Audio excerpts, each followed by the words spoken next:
I want to come on to something that we should all be able to agree on, the importance of science collaboration. But you will understand that there are a lot of people in the science community who are deeply anxious about the uncertainty that we currently have. You very helpfully talked about a far-reaching science and innovation pact. I think you now call it an accord. I don't think that makes much difference. But we haven't heard anything about the progress you've made on that.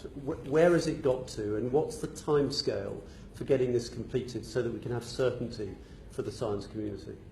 Well, there's, first of all, I mean, we have been trying to give some certainty to the science community in terms of what is already in existence and the Horizon 22 projects. They're worried about the future, yes, and planning research projects for the future beyond that. I recognise that, and I recognise that was the import of your question. I just wanted to get that on the table, so to speak. We've had some exchanges with the Commission. We've had some positive exchanges with the Commission on the science and innovation front. I mean, obviously, what we're proposing in the Accords does need to be agreed as part of the overall future relationship and the negotiation we're doing there. The timetable for that, of course, as I said in answer to an earlier question, is that we're all working to have that agreed by the autumn. October is the date that was originally set by the European Commission. So you hope that we could have your far-reaching accord in place by the autumn? That's what we want. What we will have in working to for the autumn is the overall agreement on the overall relationship. Within that, the Science and Innovation Accords would be part of that, and I would hope, what I'm working for is to have sufficient detail that people have the confidence of knowing where they're going to stand for the future. There will, just to be clear, that won't be an absolutely full legal text on every aspect of the future relationship. But you've said that that should include, or that you want it to include, is your ambition to remain a participator in what will be Horizon Europe, the successor programme. And the science community sees that as vitally important. And indeed, Dr. Patrick Vallance on the radio this morning said keeping continuity of science collaboration is an absolutely key aim that we must keep right. Is it still your ambition to be part of Horizon Europe? We do want to. It is still an ambition that we want to make sure that we have got those science and innovation accords in, and we do continue to want to look at the question of Horizon Europe. Obviously, we have to look at exactly what Horizon Europe is going to entail. Well, we know what the programme is. We know the details of the prospective programme. Which we've participated in negotiating.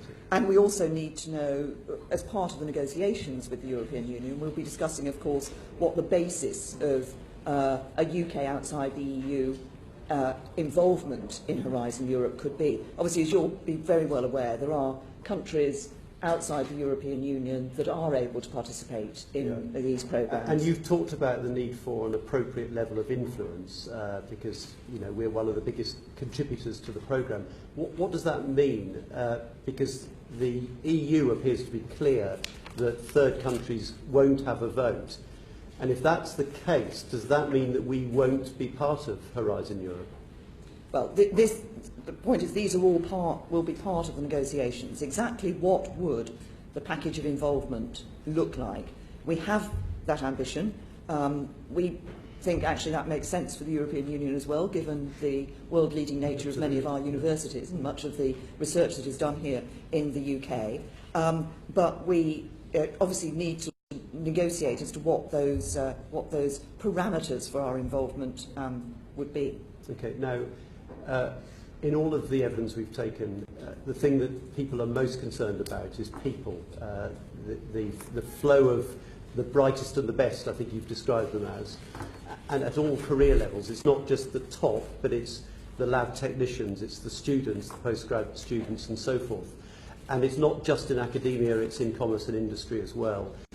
Are you committed to ensuring that we have an immigration system in place, I mean, both for EEA citizens, but also the wider world, that enables us in a seamless way to get the best people to work in this country for the good of our economy?